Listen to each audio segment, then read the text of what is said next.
Hi, everybody. Verl Workman here. Welcome to today's Workman Success Systems webinar.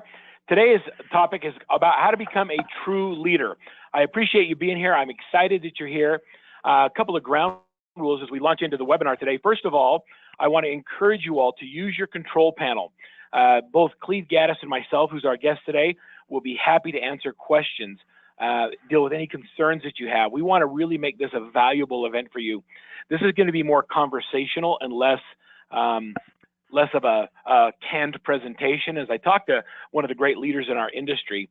And I also want to encourage you to not only ask questions, but also to stay to the end of the webinar, where we'll give you a landing page where you'll be able to go in and download some valuable giveaways that we'll have available for today's, as a result of what we're talking about. And there may even be some additional things that come up during our conversation that we want to add as giveaways, and we'll have Chet go ahead and add those to the landing page. So it should be a great webinar today. As we talk about leadership, there are so many different perspectives on what a great leader is. And I have to tell you that I have a lot of respect for several people in the industry who are great leaders, but one of the ones that I have an enormous amount of respect for is Cleve Gaddis. Cleve Gaddis is the team leader and the CEO at Gaddis Partners. He runs a very, very successful team, listing and selling several hundred houses a year in Atlanta, Georgia. Cleve has a great team. He has a great business mind and a great business philosophy. We're also fortunate to have Cleve as one of our Workman Success Systems coaches. Cleve works only with people who run a brokerage, as well as those who run a team. So if you're a broker owner that also runs a team and you really want to take your business to the next level, Cleve's probably at capacity, but he's one of the coaches that we have that does that specific thing. We also engage Cleve to work with our sales team at Workman Success Systems because of his enormous background in sales, management, leadership. We actually hire him as a coach to work with our sales team at Workman Success, and he's made great strides with help developing our leaders. We're grateful to have him on the call today. Cleve, thanks for being here. My pleasure, Verl. Very exciting to be with you today. One of the things that I love about Cleve is Cleve challenges the way that I look at the world. He makes me think and do things differently. And I don't know if that's something you're born with, Cleve, or something you got by reading books. But how is it you get people to look at the world so differently? I don't know, Verl, that I always do. I think every once in a while I'm having conversations with people and they're thinking to themselves, if he would just shut up, my life would be better. I think, Verl, it's really just a part of who I am. I want to be friends with people. I want to be friendly, but more than that, I realize that it's the way we think about things on a daily basis that determines the activities and the actions we take, which ultimately produce the outcome. And from a leadership standpoint, my goal is to help change the way people think about things. So I'll give you an example. One of the things that we do at the beginning of our weekly team meetings, where we have everybody, administrative staff, team agents, the whole 9 yards, is we always follow the same process. We always have music playing when people walk in the door. We always have a song of the day. Today, we watched on an 8-foot wide screen Bruno Mars dancing and singing, and we're trying to change the way people are thinking. We're trying to add some excitement on a morning when they got up and probably somebody blew the horn at them and cut them off, and maybe their spouse was not nice to them this morning and their kids were running late, or they found out something that's very negative in personal life. We're trying to help change the way they're thinking. And then, Burl, we go into something that we call shout outs. And it's where we encourage everybody who's at the table with us to recognize someone other than themselves who did something for them, or something special happened to them, or whatever. And a couple of weeks ago, we're sitting in the meeting, and one of the agents who, describing him as Eeyore from Winnie the Pooh that morning would probably be an accurate description, sort of a Debbie Downer that morning. And he wouldn't give a shout out, and he wouldn't give a shout out. And so I continued to encourage him very politely until he gave a shout out. And it turns out his son's in LA. His son's working on a new movie. He's going to be the producer. It's a big deal. And once he did that, Verl, the way he looked at the entire world started to change. So he went from being negative and thinking negatively to thinking positively. And I guess I know that's a long, long answer to a very simple question, but it's our thoughts that determine whether or not we're successful. I listened to a series back in 1989. My father-in-law gave it to me as a gift, and it was The Strangest Secret by Earl Nightingale. And I love listening to Earl Nightingale because he's got such a soothing voice, a great voice.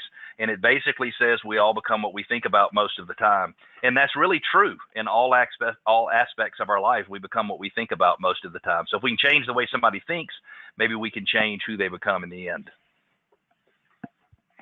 I really appreciate it. And I love that you set the tone of your day and your tone of your meeting with music and a song, and that you incorporate that into the energy in your meetings. I think that's something we could all do a little bit better. So let me give you an example. I actually had a coaching client, Burl, who came to Atlanta today to participate in our meeting, and she unfortunately got welcomed to Atlanta by the City of Atlanta police, who invited her to stop speeding as she drove through Atlanta, and that happened to her on the way to the office. So she shows up 30 minutes late, and certainly she's not happy and positive and headed in the right direction. But as we continued to have our meeting, and it's just these same systems that we follow over time, she started to feel better about the day.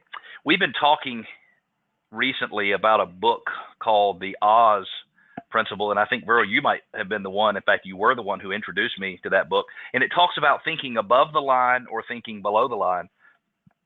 Above the line thinking is when we think about I and me and we, and it's really from a personal responsibility standpoint. And it says, the cowardly lion was looking for the wizard to give him courage, but he had the ability to have the courage on his own all the time had he ever taken personal responsibility. And I said something in the meeting, and from the opposite end of the table, my operations manager holds up a piece of paper, and it's just a piece of paper with my face on it. And I'm looking at it thinking, what is she doing, and what is that? And then I notice that on that side of the paper, there's a line above my head. And when she flipped it around, there was a line below my picture. And what she was telling me is that what I was talking about at that particular time was below the line thinking. And because she showed me that visual, first of all, everybody thought it was hilarious that she was calling me out in the meeting, which probably I had deserved 3 or 4 times earlier in the meeting anyway. But it changed the way I was thinking, and it made me more sensitive for the rest of the meeting to talk about things from an above-the-line point of view. What is my responsibility in the situation? What can I do to make it different? Because if we think we're going to control the world and the outcomes around us, we're crazy. All we can do is control the way we react to it. Yeah, I love that you're thinking and behaving and acting above the line, and that's becoming part of your culture. That's actually our theme for 2018 as a company in coaching, is to get all of the teams and the people that we coach thinking and acting and behaving above that line. And in our coach training that will come up in September or October, we'll be spending 3 days teaching our coaches how to incorporate that thought process and that and the implementation of the above and below the line thinking. So it's going to be a lot of fun. Thanks for letting that out of the bag and telling sorry. About it. Well, I didn't mean to do that. But you know what's interesting, Burl, is that it's my job to make sure they're all thinking correctly. But I did not know I was thinking below the line until she pointed it out. And once she pointed it out to me, I realized why, in her opinion, I was thinking below the line. It was because of the way I was talking about something. I was talking about it as if I didn't have any control, as if it was somebody else's responsibility. And she's saying, hey, it's not my job. It's not, right. And in all reality, her name is Ann. I love her. She's been with me for 11 years. She probably has as much of a problem with that as anyone. And here she's catching the bug, and she's pointing it out to me, which means ultimately she's growing through the process of doing that. And that is huge. That's really leadership. It really is. It's when your team starts holding themselves accountable. It's when they start holding each other accountable and they instill the culture and you don't have to do it anymore. That's when you know your job as a leader is well done. That's right. That's exactly right. Some of my favorite quotes, Cleve. This is Andrew Carnegie that says, "You must be a lazy man if it takes you 10 hours to do a day's work." What I do is I get good men, and I never give them orders. My directions don't go beyond suggestions. Here in the morning, I get reports from them. Within an hour, I've disposed of everything, sent out my suggestions, and the day's work is done, and I'm ready to go out and enjoy myself. How different is that quote than how most leaders think they must behave? It's huge. In dealing with the sales staff there in Salt Lake City, the sales manager, I work on a daily basis trying to help him understand that in order to be a leader of the sales department, you can't focus on what's happening today. You have to focus on what's happening today, yesterday. And ultimately, there are many, many days where I feel like I get up, I get things started, and then I can kind of do what I want to for the day. Now, I tend to stay busy because I'm doing a lot of other things, but the key is really, don't work on today's priorities today if you're the leader. Work on them yesterday. Work on them first thing this morning, setting the stage, making sure everybody knows what they need to do. The problem is being a good leader. Andrew Carnegie doesn't say in his quote, and every morning I get to talk about all new stuff and stuff that's exciting for me and stuff that I'm interested in. He's saying I have to do the same stuff every single day. And he leaves out the fact that, hey, sometimes I have to give them the same suggestion over and over again because they don't want to listen. But if I keep making the same suggestions over and over again, eventually they will listen. But what he's saying is my job is to start the race. My job is to get them prepared and to get them trained and to get them started and let someone else do the work. And that is a huge difference. Yeah, a lot of leaders feel like they have to fuss about all day. This is Theodore Roosevelt said this. He said, the best executive is one who has sense enough to pick good people to do what he wants done and self-restraint enough from meddling with them while they do it. And I raise my hand as guilty on this. Every leader is guilty of that. Every single leader. I like to tell people that I coach that it is not our job to make people successful. Whether or not someone is successful on our team has nothing to do with us. It is all them. Whether or not they have the right environment in which to be successful, that's us. And then when you change the way you're looking at that situation, so I'll give you an example, and I know we'll talk about this in a few minutes, but let's talk about something like as simple as the lead tracker. I see coaching clients who tell their agents, we're going to use a lead tracker. And then the agents don't use the lead tracker, and the coaching client spends all their time beating the agents over the head saying, I can't believe this. You're not doing it like me. What's wrong with you? It's very simple. That's not how you get somebody to use the lead tracker. The way you get someone to use the lead tracker is for 6 weeks in a row, every time you're sitting down with them, you pull up their lead tracker and you talk to them about the lead tracker. It may be in the first place, Burl, you're just trying to get them focused on getting everybody categorized correctly. Who's an A, who's a B, who's a C? Well, then the next thing you're doing is trying to make sure that they're putting some notes in there to get started. They're making a note when they put them in the client relationship management software that they're just using it to keep track. But over time, Verl, as we keep talking and repeating the same instructions over and over again, over time, people start to internalize.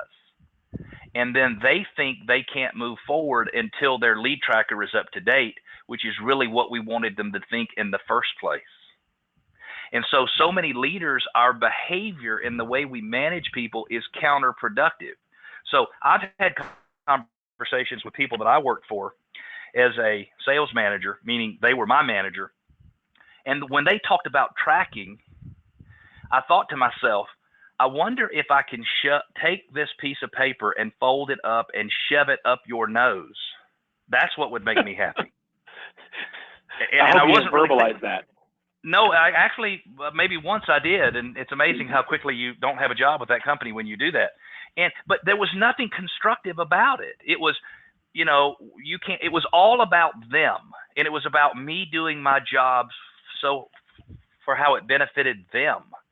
And it was, they know how to do it, and it's easy, and why can't I do it? And that's just not helpful at all. And I really wasn't thinking shove it up your nose. I was thinking shove it somewhere else, but I certainly didn't say that. Thanks for keeping it G-rated.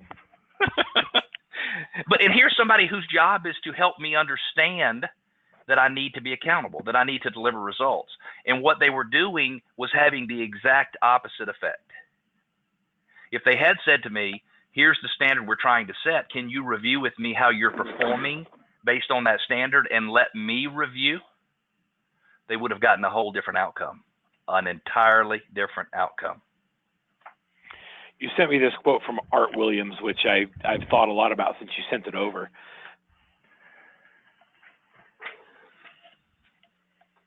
All you can do is all you can do, but all you can do is enough. What do you mean by that?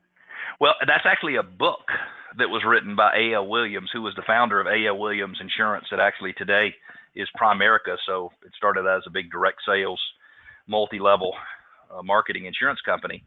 And let me just tell you a quick story. I was talking to a gentleman named Paul, based in California. He's one of the Workman coaches, and I'm coaching him to help him understand how to coach better. And by the way, for all of these things that I'm talking about are things that I struggle with myself on a daily basis.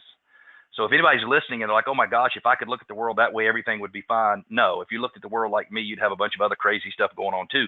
So we're all dealing with the same stuff every day. But he said, Cleve, I can't get through to this person. I can't get this person to buy into the programs. And so he was really trying to figure out how he could sort of tighten down the screws to make it happen.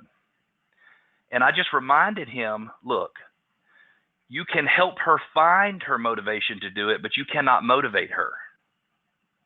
You can help her put systems in place in order to be successful, but you cannot make her do it. So we talked about how you apply that in the real world. And it's some of that, like we just talked about with the lead tracker.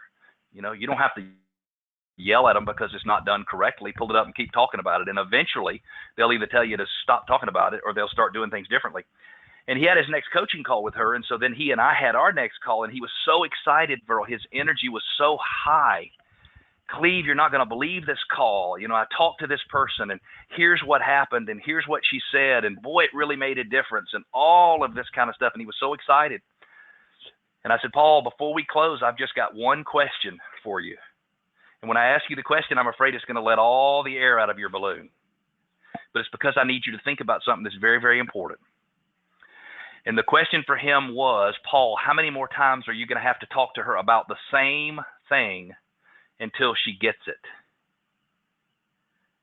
And because we were doing a Zoom meeting, I could see his face, and he just got this little smirk.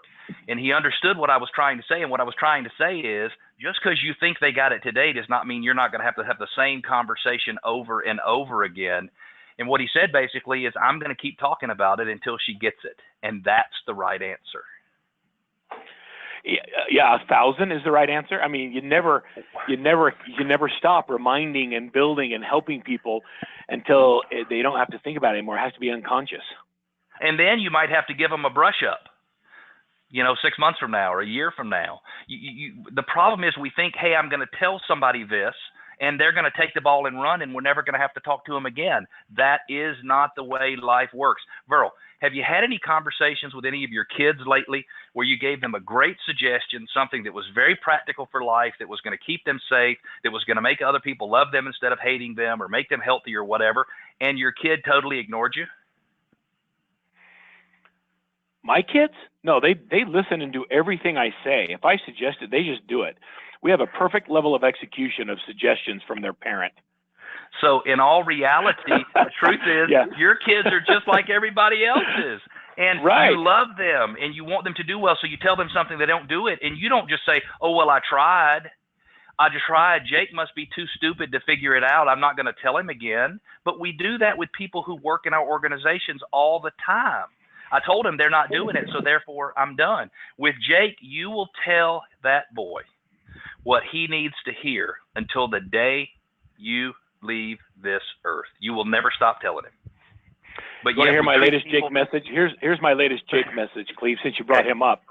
His job in life is to make his mother's life better. And if he focuses on that every day, he will have a great life.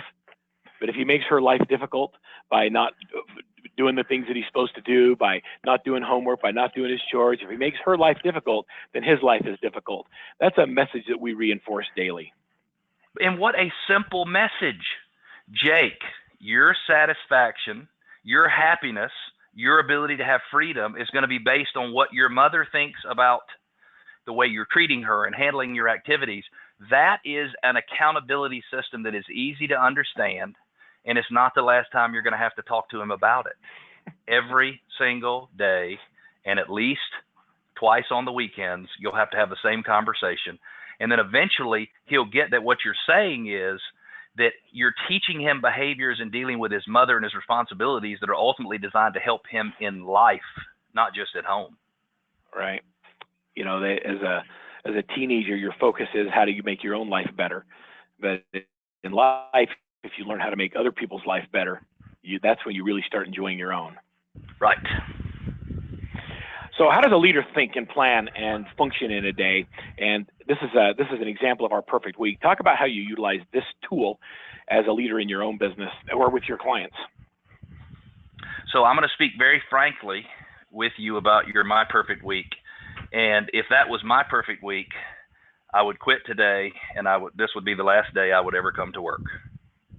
So I have a little bit of a different philosophy when it comes to the My Perfect Week calendars. And for those who are watching, you've never seen it before, this is a Google sheet, and all of the categories for how you can spend your time are in, that's in the options column.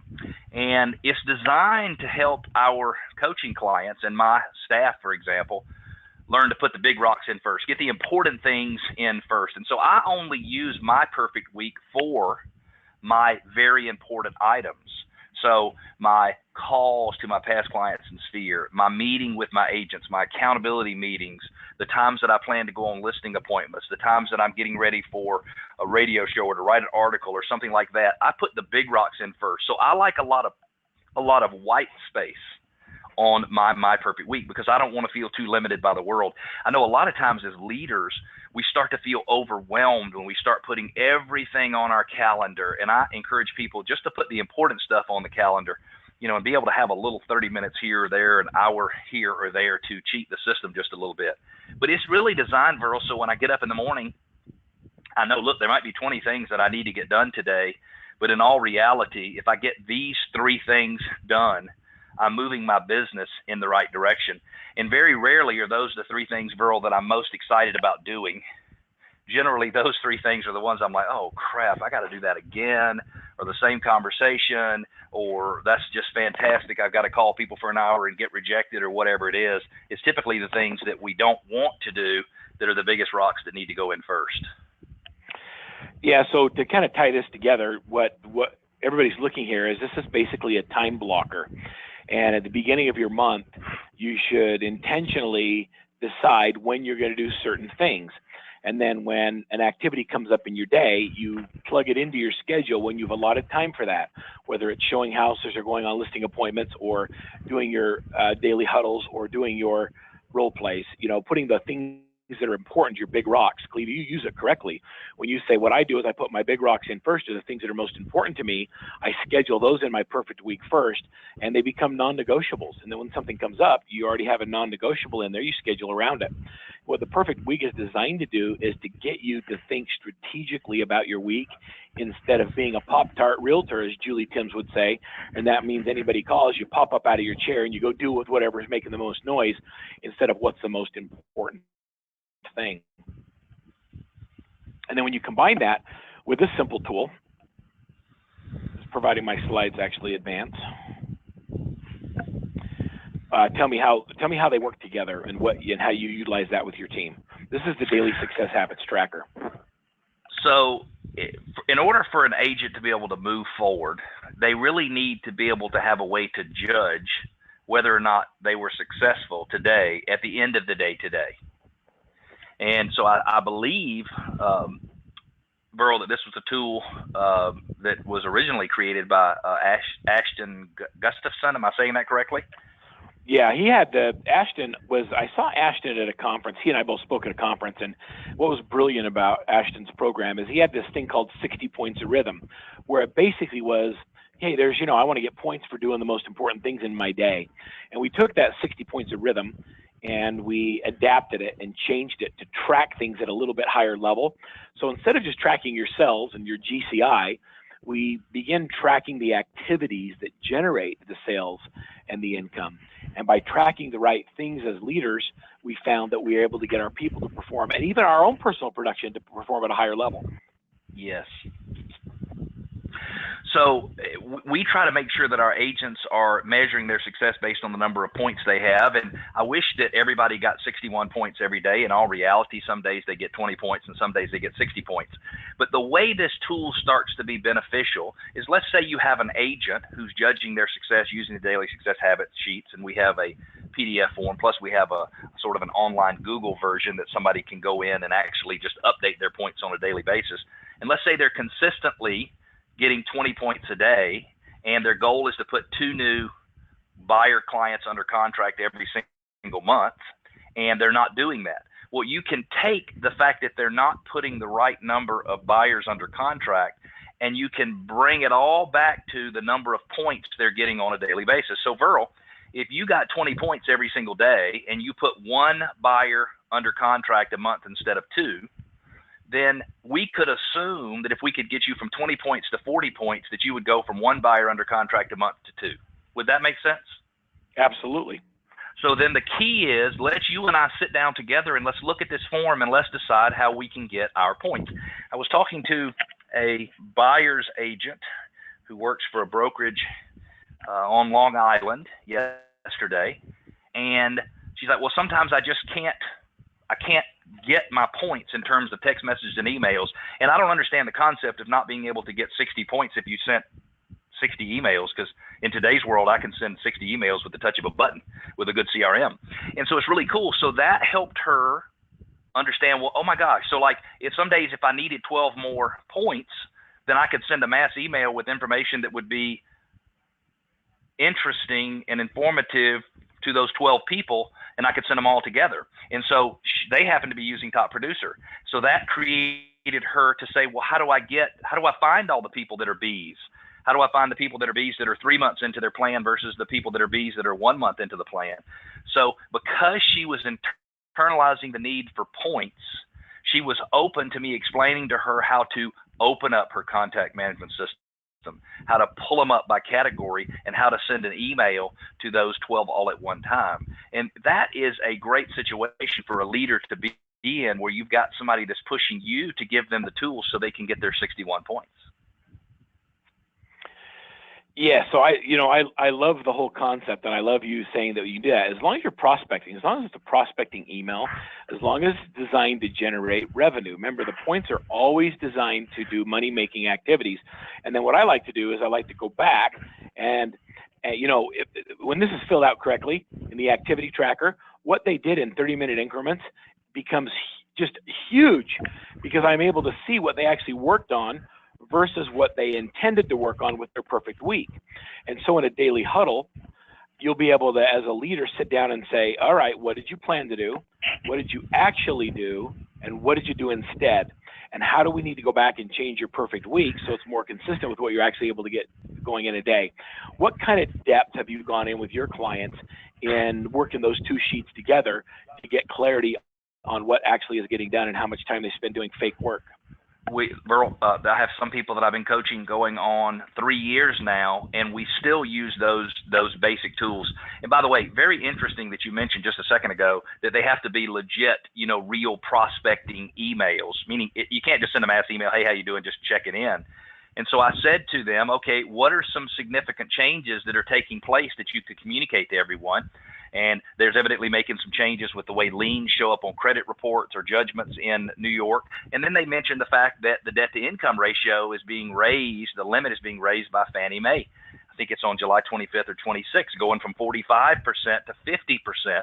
So we did some quick calculations and decided that would give the average buyer in that market between $50,000 and $55,000 more in buying power. Now that's a good marketing email. Yeah, and so, you but couldn't find your house at your price range. Now all of a sudden you can. That's awesome. And it was the root cause of her figuring all that out was the daily success habit sheets. So I have some coaching clients, Verl, who launch the daily success habit sheets, and then they want to rant and rave because, number one, people aren't turning them in, or number two, they're not getting the right number of points. And when that happens, you're missing the whole point. The point of a daily success habit sheet, the point of the My Perfect Week, is to give your people that internal compass, that internal clock. So they start to measure themselves from the inside instead of you having to do it on the outside. So if they're averaging 14, Verl, and I can get them to 25 points, I win, and so do they. I like to say that we focus on progress, not perfection. Yep. Just get a little bit better. Matter of fact, Cleve, I did a business consult this morning with an agent in, it's a small brokerage in Michigan, and she's doing 30 transactions a month. Her business is good, but her team of 8 agents is doing about 2 transactions a month or 3 transactions a month. And so personally, she's performing like a wild woman, but the team's not performing very well. And the conversation that we had about leadership was, you know, what you've done is created a really great job for yourself, and now it sounds like it's time to build a business. Right. And until I said that, she wasn't seeing, you know, what we really do. We really get you to look at the business and think differently from a leadership perspective. So as a leader, and I want to talk about your own business for a minute, Cleve. Well, and if you don't mind, can I hate to interrupt. Can I just make a comment on the one last thing that you said? So I grew up in the direct sales business. I worked for Electrolux. I used to teach people to sell vacuum cleaners door to door. And what would happen, and this was back in the 90s, you know, we didn't have computers or anything, so we're taking care of stuff on paper. So when salespeople were failing to perform, and the example you just gave, she's doing 80% of the business, they're doing 20% of the business. The problem is, you know, the 20%, they're not pulling their own weight, they're not contributing the way they should be. But the real concern is this: if you have 4 or 5 agents, and those 4 or 5 agents are selling 2 deals a month, the problem is not that they're not contributing to the overall success of the company. The real problem is they're not doing anything to benefit their families. They're not making any money. And so we don't have to go back and correct their behavior because they need to fit into our perspective of what correct behavior is.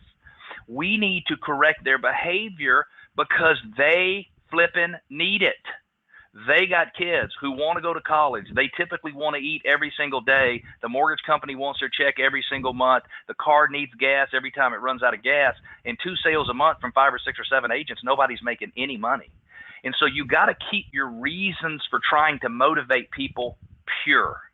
And it can't be because of what's good for you as the leader. It can't be because of what's good for you as your business and your team. It has to be for what's good for them. Because, Verl, I'm going to tell you right now, I can speak very harshly and critically of you if I'm tying it to something that benefits you in the end. Hey, Verl, at the beginning of the year, we said we were going to do 20 deals. We're 6 months into it. We're 3 deals into it. The way I'm looking at it, we're 7 deals behind. We're this much in income behind. Is that your still plan? Is that still your plan? Do you want to adjust your plan? What do we need to do in the second half of the year to have you get back on track? And Verl, if I said to you, I'm going to be honest with you, Verl, I'm just a little bit disappointed in the lack of income that we've generated for you and your family. What are we going to do to fix that? Tell me how you can be offended. Tell me how you can get your feelings hurt. I can't be. It gives me a reality check and makes me question my values and what I do all day. It really does. And in all reality, I'm frustrated with you because you're not doing what I need you to do for the team. But I cannot motivate you by what's good for me. I cannot motivate you by what's good for the company. I can motivate you by what's good for you. This actually sounds like a conversation you and I might have had about your team at one point. Absolutely. And all of the stuff that I'm talking about, Verl, I have done it wrong more often in life than I've done it right. As I get older, I tend to be right more often. Thank goodness, because I've made so many freaking mistakes. And my problem, Verl, is when I'm making a mistake, I'm like a train. And I don't have one locomotive. I've loaded up all 5 of my emotional and mental locomotives. And I've got them all on the track, headed in the wrong direction at the same time. And I'm smiling and waving to everybody as I go down the tracks like I'm doing something good. So when I get off track, I am really freaking off track. Just right? Like everybody else who's on the call. All right, so I'm going to just kind of shift gears for you a little bit and talk a little bit about Talk a little bit about creating, you started the call today by talking about creating a culture of productivity with your team and being a great leader and having music and doing fun team meetings. You're a sales guy in the direct sales business. How important was having really great scripts and saying the right things in the right order? And how have you taken that and applied it to your business today, and what do you do? Let's talk about that for just a minute. So scripts were always huge. When we taught people in the direct sales business, not only did we teach them what to say, we told them where to stand, which foot to have in front, how to lean toward the door with their hand, all kinds of things. It was like an orchestrated dance to try to get somebody to open the door and ultimately let you in their home. And as I get older, Verl, I focus less on the actual words that are on the piece of paper and more on the concepts that are behind the words. So, for example, when you're doing the LP Mama script, I'm okay if somebody gets off track just a little bit with their words. I'm not okay if they leave off the second A or the first A. I'm not okay if they leave off the P.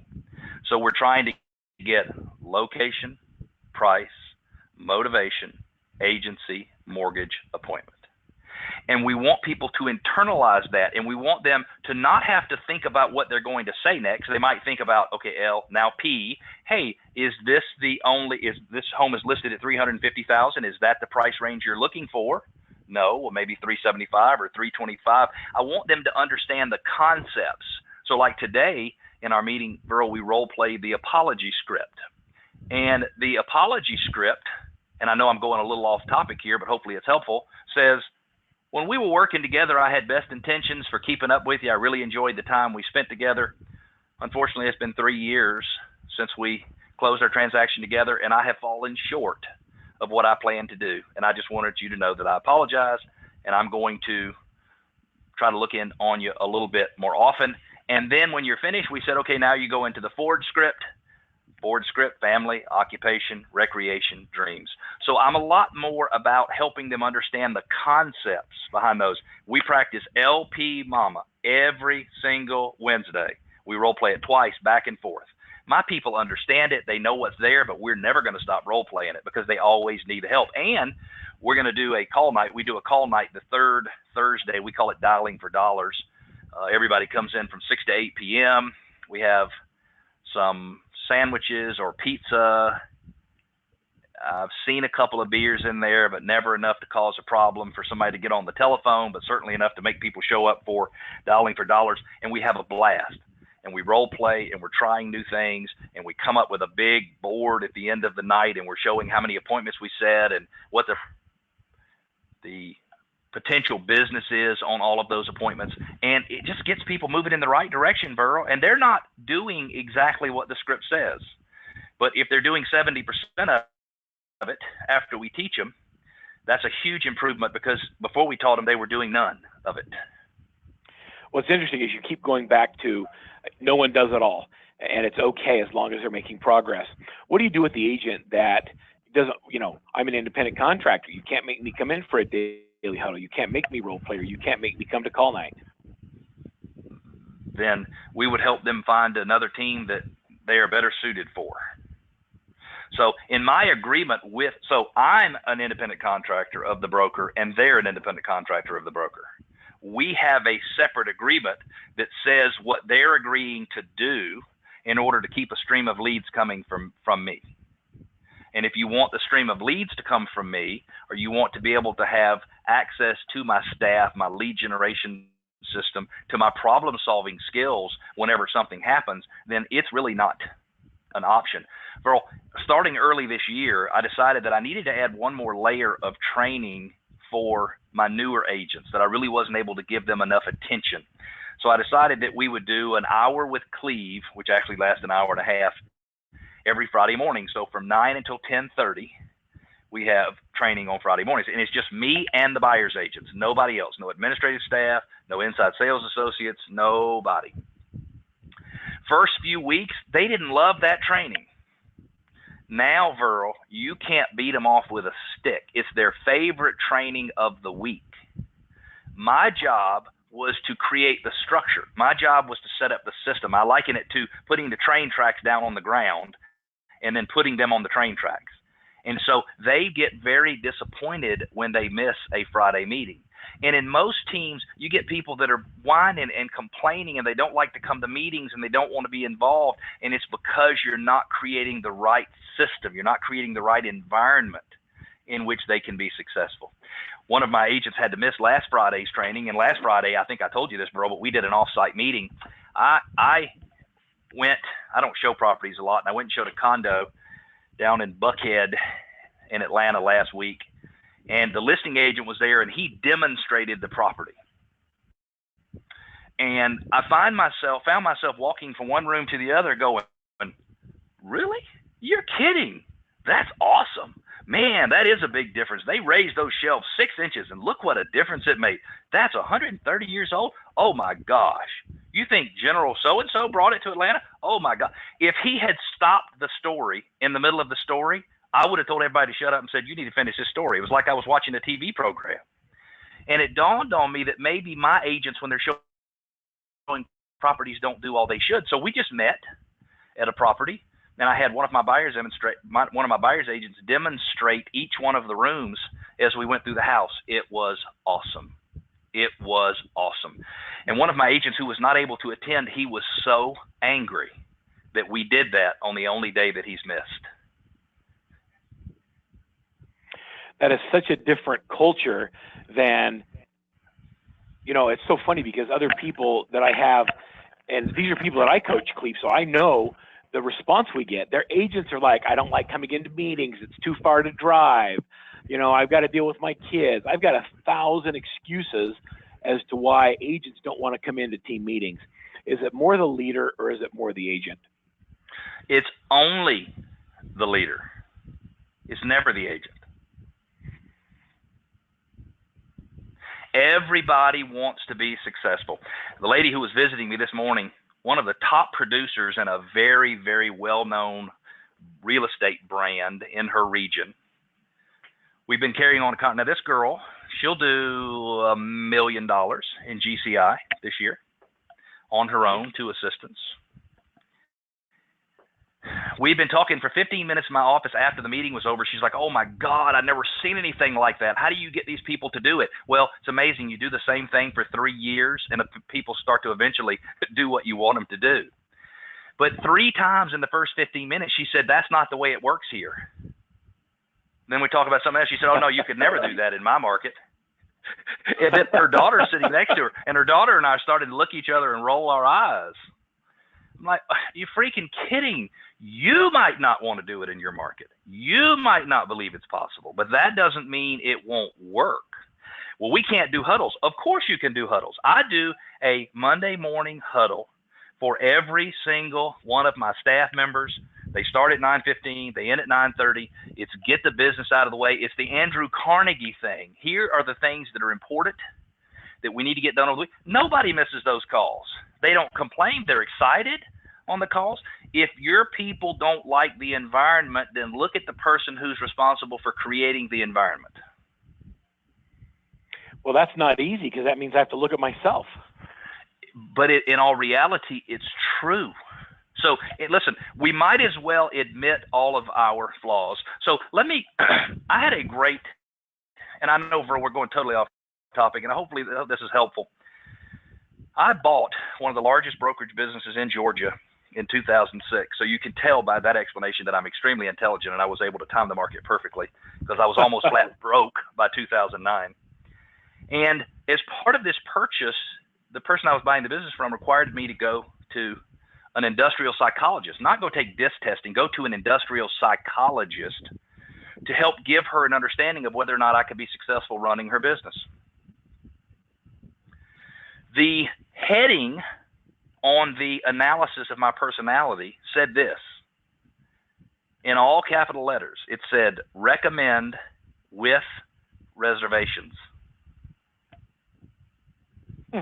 Now, I know I shouldn't curse on a call like this, but I looked at that and thought, what the hell? Recommend with reservations. I'm the top agent in my brokerage in Georgia. Recommend with reservations. I went on and read these words: blunt, opinionated, strong-willed, judgmental, domineering, aloof. Those were words that he used to describe me. How'd that make you feel? I was crushed.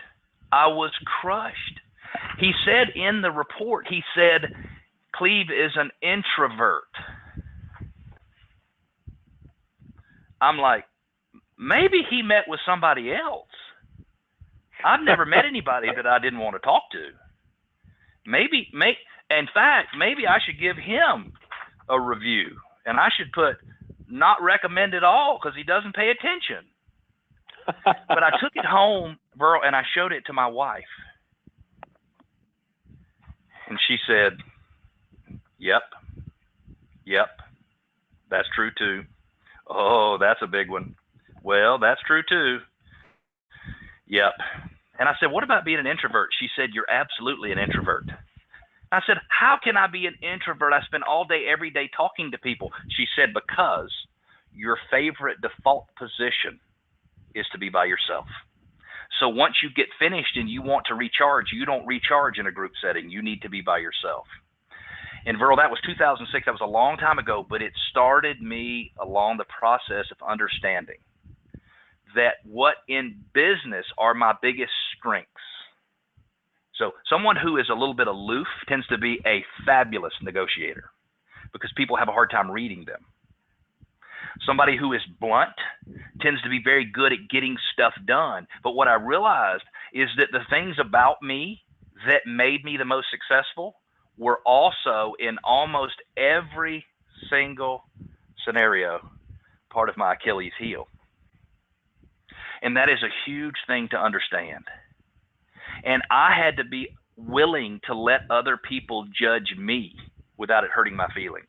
And I had to understand that I personally am responsible for everything that happens in my life. One of the biggest things that ever happened, Verl, and this is a little bit of a sore subject, as you know, I never expected to have a child who would have problems with drug and alcohol, ever. My wife doesn't drink. I don't drink. We grew up in families where people did. We saw what happened, and we decided that's not what we're going to do. Well, my oldest daughter decided that that was not the plan she wanted to be on. And she started to get off track fairly badly. I only had two choices, Verl. I could set the right standards for her and love her regardless of her actions, or I could be destructive in her recovery. And the only way I could help her solve her problem was to manage myself and to understand my weaknesses and my flaws. And that's hard. That's hard.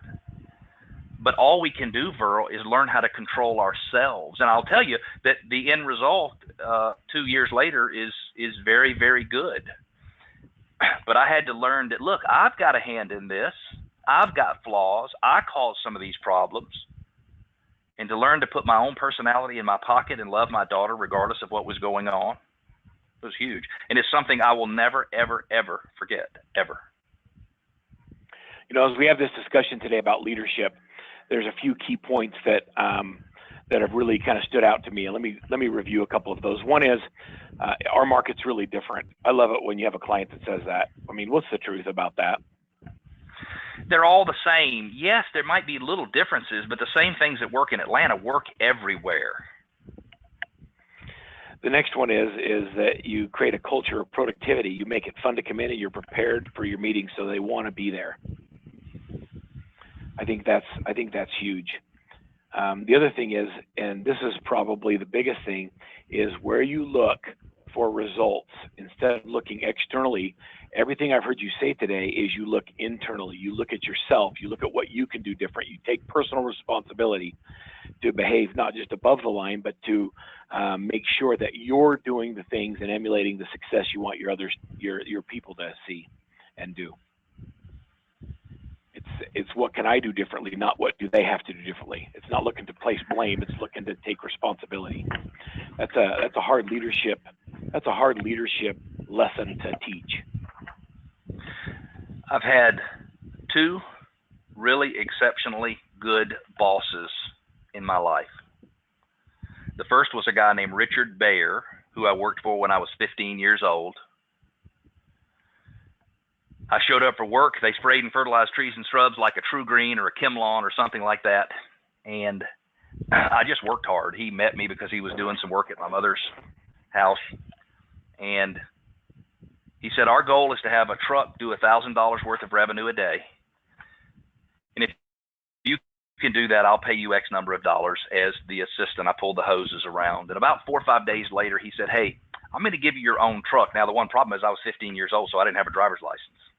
And so I told him, I said, I can't drive. And he said, no, it's no problem. I'm going to have somebody be we called him a puller, and they pulled the hoses around the property. And so a guy who was 42 years old worked for a 15-year-old as my puller. And I'm not telling you this story to tell you I'm better than everybody else, because I'm just like anybody else. I'm all screwed up in the way I think about everything. But he made me believe in myself, and I liked the way I felt when I was around him. He could have asked me to do anything, and I would have done it, not because of what he said specifically, but because of how what he said made me feel. The next favorite person I worked for is a guy named Rich Louisi, only vacuum cleaner salesperson I've ever known that was on the David Letterman show, had a net worth of about $5 million, all from the vacuum cleaner industry. Every time I was with that man, I felt better about me. He had to do some very, very difficult things. I had grown to where I had one of the largest divisions in North America, and he knew I was getting fat and happy. He came to Columbia. He said, hey, we're going to promote a couple of your branch managers into division managers. I said, oh, that is fantastic. I'm so excited. That's a great feather in my cap. I said, which offices are they going to give? Are they going to get? And he named 7 of the 14 offices that I ran. Wow. And I said, that sounds an awful lot like the offices that I have. And he said, yeah. He said, but I want you to remember something. This is all part of a bigger plan. I love you. This is going to help you get stronger. And it's very interesting, Verl, but I was in my mid-20s. I was mad at him, but I knew he loved me because of the way he made me feel. And I went to work. And I had never been number one in North America, but for 1995, January, February, March, and April, I ran the number one division in North America. They decided they were going to make a huge reorganization in June of that year. And before I was 26 years old, I was promoted, and I was running 86 offices all throughout the Midwest U.S. It changed my life, my level of understanding of the world, how corporations work. I did that job for 3 years. And had Rich not done something to me that would have made most people quit, and had I not understood his interest in me and his desire for me to be better, I would have missed one of the most exciting things that ever happened to, in my opinion, a 26-year-old. And so we have to give other people that same thing. We have to make sure they feel good about themselves when they're around us. And we don't do that by saying, here's where you're supposed to be and here's how far you missed it. We do it by giving them internal systems. There's something that's weighing on me as you're having this discussion. There's a lot of, there's probably 20 or 30 of the 150 people that are on this call are coaching clients of ours. And they're listening to this conversation about leadership. And there's even some comments and questions in here. But let me tell you, one of the things that weighs heavily on me is when you create this culture of productivity and you're constantly asking for daily success habits and my perfect week, and your people are pushing back and they don't want to turn it in, it begins to become a source of contention until something's got to give. They feel like they're being babysat. They don't feel like they're being rewarded for anything. You're constantly saying, I need you to get your stuff turned in. How do you go from inspiring them to want to do it themselves to having contentious interactions because you're trying to hold them accountable because you care about them, to them just wanting to leave because they're sick and tired of your babysitting? How do you deal with that? I'll tell you how you deal with it. You deal with it by looking for new team members, administrative and salespeople, the same way you look for new clients. You never stop recruiting. So it is not my job to make them leave, but there are some people who cannot fit the culture and they will leave. I'll give you a specific example. We use Boomtown, and I have very specific requirements or a definition for what a Boomtown account is that's up to date. Number one, everything's categorized. Number two, everybody's set up on an e-alert. Number three, everybody's getting text messages, emails, and phone calls. All those are being updated. Number four, no outstanding to-do items. Number five, everybody has a next to-do item. And number six, no outstanding now items. There's not an agent on my team that meets that definition, not one. But all of the agents on my team come closer to meeting that definition because I will never stop talking about it, ever. And I cannot make them perfect. Verl, you and I do some shared coaching. And you and I will be having a conversation, and I'll give you pushback on things that I just not 30 minutes ago told somebody else to do myself. And then you tell me to do it, and I give you pushback. Yes, you do. So tell me how many times you've thought about removing me from your team.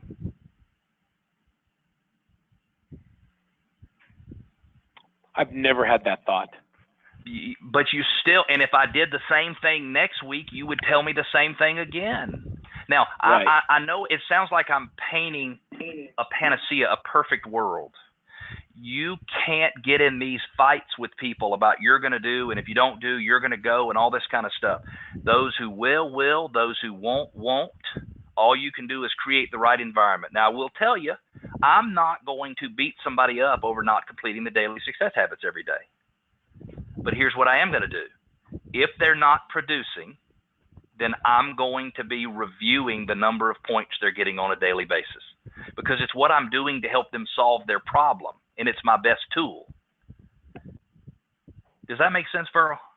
Absolutely. I'm not using it as a weapon. I'm using it as a lever.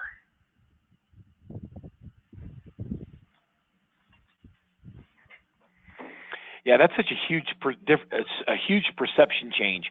It's not a weapon. I'm just trying to help them, and when they do it and they produce, I'm going to back off and leave them alone. But the minute they stop producing, we're going to go back to the things that got them there. And exactly. We do that That's constantly. exactly it. That's exactly it. I want to make sure that everybody knows that if they have questions for Cleve or challenges that they're having, they want to talk about from a leadership perspective, now is the time to type them in.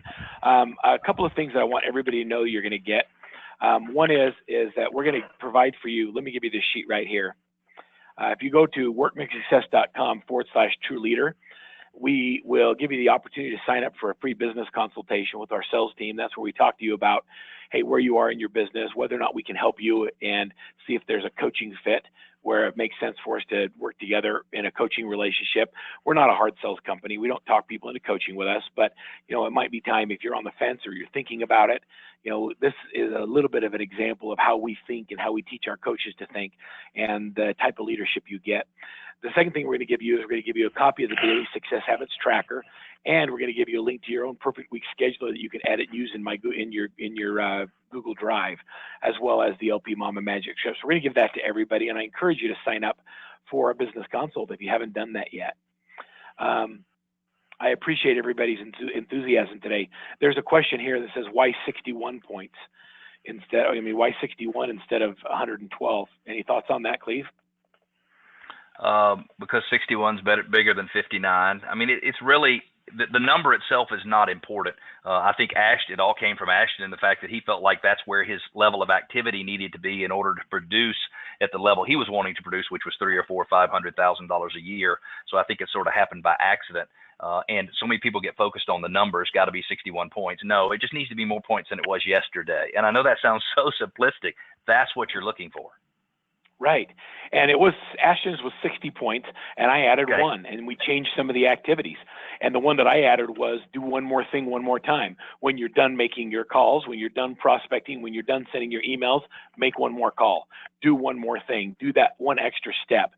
Because when you do one more thing one more time, it's oftentimes that little extra or one extra point that is your differentiator. It's winning by a nose. That's all. So true. Great questions. Great questions. For those of you wondering if we're recorded, yes, the call is being recorded today. And also, we'll give you a copy of, you're welcome to have any of our slides that we didn't use. Cleve, we didn't have a chance or an opportunity to talk about some of the things we track. I think we'll do that later. What would I want a new agent to start with for points? When you bring a new agent onto your team, how many points do you tell them they need to get every day? I mean, they should be averaging 30 points a day. I mean, and really they can get to 61, but even on the off days, they should be 25, 30 minimum. So, yeah, my number is 61 points. Look, if you don't have any business, all you do all day is prospect. Our job as real estate agents is prospect, show houses, and negotiate contracts. So if you're not showing houses, you're not going and negotiating contracts, prospect is what your focus is. And so you may have some time where you're learning the market or you're doing some training to become an expert, but your day should be spent prospecting. 61 points is a joke. You call 61 FSBOs a day, call 61 expireds every single day, knock on 61 doors, call 61 of your people in your church group. There's no reason you can't get 61 points a day as a new agent.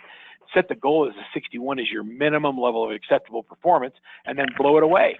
I mean, come on, you've got a guy you coach that thinks 61 points is way too low. How many points does Alfonso like to ask his people to get? 1,467 per day. Yeah, he's just so often. He just wants so many, right? I love that. Cleve, thank you so much for sharing with us today. This hour went really fast. A lot of really good comments on the message board saying thank you for sharing with us your thoughts on leadership. I want you to know how much I appreciate you being part of the Workman Success family and how much I enjoy our interactions. And one of your clients says Cleve's the best and says that really appreciates having you as a coach. So I just want you to know there's a lot of accolades. Thanks for sharing and thanks for being one of the givers. Any parting thoughts or things you'd like to leave the group with? No, I feel exactly the same way, Verl, and it's good just to be in a group where we can talk about what we need to do in the future, and we can share, unfortunately, every once in a while some of our weaknesses, because if we can learn how to get those under control, I think we'll all be surprised at how successful we can be in the future. This might be the call that puts somebody over the edge. What would you say to someone who's thought about coaching, but they haven't pulled the trigger and, whatever holds people back? What would your advice be? Now, this is me being a sales guy for a minute. So, you're invited to this call. These are people in our database. What do you say to people who are on the fence? I haven't been without a coach since January of 2011, which is when I met you. I called your office on New Year's Eve. And was kind of perturbed that it took until the day after New Year's Day for somebody to call me back. But I wouldn't be without a coach, Verl, because it's what we think that determines what we do. And as a coach, you specifically being my coach, you help me learn to keep my head screwed on straight so I can move my business in the right direction. It's, in my opinion, it's the best money I spend every year. And you know that I'm always involved in typically 2 or 3 different types of coaching programs for different things. Well, I appreciate your insight. Thank you again for being here. We got to wrap it up because we've gone over time today. Have a phenomenal rest of your summer, Cleve. I'm sure we'll hear from you on other webinars, and wish you continued success. Thank you again for your giving today. My pleasure, Verl. Bye, everybody.